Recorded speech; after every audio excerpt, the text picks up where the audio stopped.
Wow. Duke, did you just say diamond? Suren's violet eyes went wide. The emperor of her homeland, the Sanders Empire, had once melted down gold to build a golden palace. But diamond? To construct a carriage from something worth many times more than gold? The diamond mines will go bankrupt, Butler Seabass murmured, stroking his mustache in a valiant attempt to remain composed. Madness, Zeromian said bluntly. Can you do it? The Duke turned to Suren again, utterly indifferent to the other's reactions. If you make it from diamond, it'll be incredibly strong. And dazzling. Suren's eyes sparkled with delight. Wow, I couldn't even imagine such a thing. Handsome alchemist, what do you call this? Monetary lawlessness. Zeromian smiled pleasantly and took his time enlightening her. Duke, you are a master of monetary chaos. Suren's admiration was entirely sincere. Suren, you cannot say that. Seabass's face went pale. Why not? I know how to praise well. Seabass exhaled heavily. Olive's absence was keenly felt. It was usually Olive who kept the ever-restless Zeromian and Suren in check. 0. Gerald, who had not taken his attention from Suren until now, finally addressed Zeromian. Figure out how to make it so one can see out from inside the carriage, but not in from outside. And why do we need such a strange carriage? For my bride. Wow. Suren extended both thumbs toward the Duke. Money chaos and love chaos. Suren. Seabass lunged to clap a hand over her mouth. Precisely. Double chaos. Zeromian regarded her with the air of a proud mentor. A smile flickered across Gerald's impassive face, then vanished. Clouds of messenger birds, each bearing a secret note, soared into the sky. The fastest reached the imperial palace and the great houses of every duke, save the western one. A bird landed on the shoulder of the southern duke, who was hunting in the forest.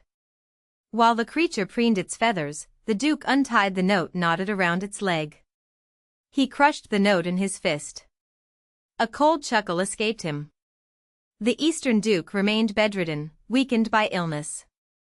In his office, a gray-haired woman slowly traced her finger along the rim of her teacup as she read the note. A mysterious smile curved her lips.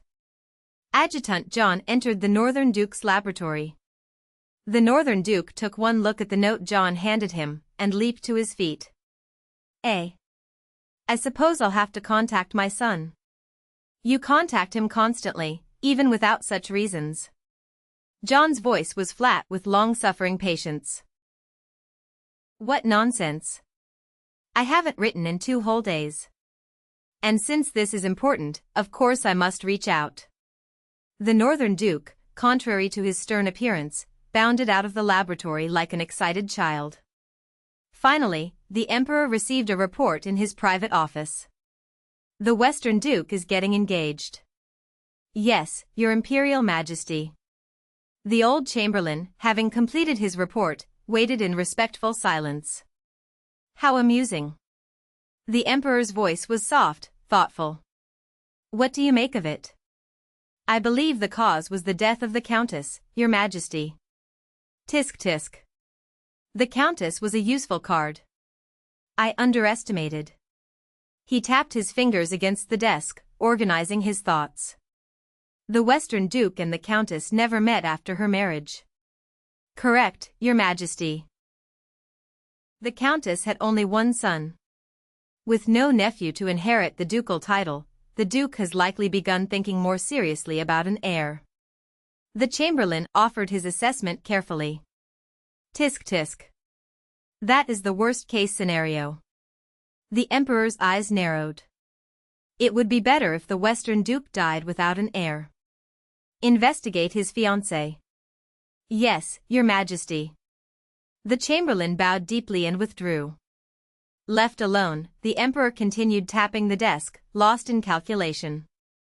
The birds carried their messages far and wide.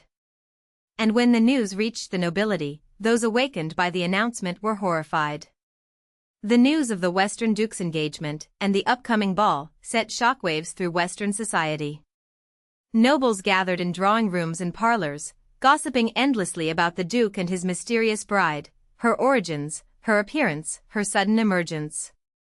Those who visited the jeweler's shop heard Yorori's enthusiastic chatter. The Duke doted on his bride, and she herself was full of charm. The rumors swelled to absurdity. The Duke was so consumed by love for the low-born daughter of a viscount that he lost his head entirely. At a tea party in the greenhouse, the young ladies spoke of nothing else. "I thought His Grace would remain a bachelor forever." The round-faced lady made a sour expression. She was one of his long-time admirers. "Oh, please. At his age, he's already overdue." Her neighbor took a sip of tea and dismissed her complaint. "I know, but still, he was our eternal Duke. Isn't that right, Lady Susan?" The host of the tea party, Susan, sipped her tea in silence before setting down her cup. Her golden hair, flooded with sunlight through the greenhouse windows, shone even brighter than usual. Many suspected that the lady who had allegedly once sneaked into the Duke's bedroom was Susan herself. Her unrequited feelings for him were well known. But until she admitted it herself, it remained only rumor. "Now His Grace will no longer be ours." Susan's voice was calm, almost serene. "He will belong to one woman alone." Everyone stared at her in surprise. Knowing her fiery temperament, many had expected tears. Scenes. Drama. Deep down, this was precisely why they had gathered. But has anyone actually seen this bride? Amanda's voice cut through the murmurs. She was clearly unhappy with the topic. Wherever she went, she was supposed to be the center of attention. But now everyone was absorbed in the Duke's engagement. "No. They say she's a viscount's daughter. And that she rarely attended young ladies' gatherings before." Susan's 8 guests were the core of Western high society. If they didn't know the bride, then no one did.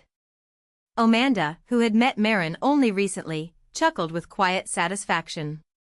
The encounter had been a disaster, admittedly, but the others didn't know that. "Actually, the other day, I know." Christine, seated at the far end of the table, interrupted her. Amanda shot her a look of displeasure. She had sent Christine a fortune in jewelry just to help her fit in with this circle, yet the girl still didn't know when to speak and when to keep quiet. "Christine, do you know something about the bride?" "Yes. I heard something." "Well, we haven't actually met her. But just recently, Amanda began to preen, but Christine cut her off again. "My fiancé said he'd heard about that girl." Christine's voice dropped conspiratorially. "Apparently, she masterfully seduces men for her own benefit." The words landed like a bomb. Even the indignant Amanda lost her voice for a moment. Susan set her teacup down on its saucer with a deliberate clink. Every eye in the greenhouse turned toward her. "Lady Christine." Susan's green eyes flashed with steel. "Would you care to elaborate?"